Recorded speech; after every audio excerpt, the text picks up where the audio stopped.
Hasta el momento hemos trabajado sobre magnitudes y unidades, pero ¿qué importancia tienen estos para nuestra vida cotidiana?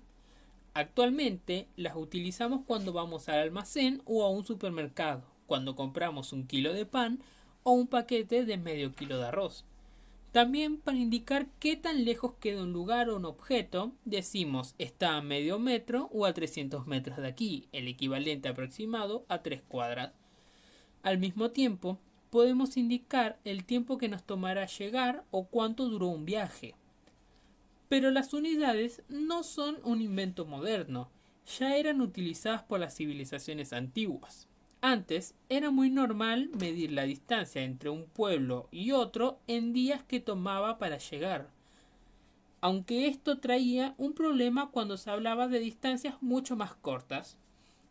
Al mismo tiempo, los constructores, los vendedores y la población general se veían en la necesidad de la creación de medidas estándar.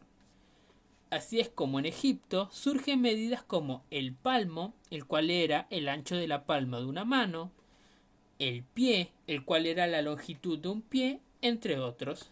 Al tiempo, en la antigua Roma, surgió la milla, cuyo nombre significa 1000 pasos y equivale a 5 pies egipcios aproximadamente. Pero existía un gran problema en utilizar estas unidades para medir distancias.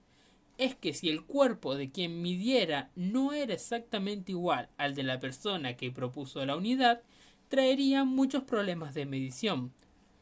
Por esto es que se necesitaron utilizar medidas patrón, un elemento o referencia única desde donde se calibrarían todos los instrumentos de medición que se fueran a utilizar, haciendo así que todos sean iguales. Estas unidades patrón eran el resultado de algún tipo de experimento o un objeto físico real. Eran quienes se utilizaban para la calibración de los distintos elementos de medición, como por ejemplo el kilogramo patrón era una masa de iridio y platino en forma cilíndrica, el cual se utilizaba como base para medir el kilogramo.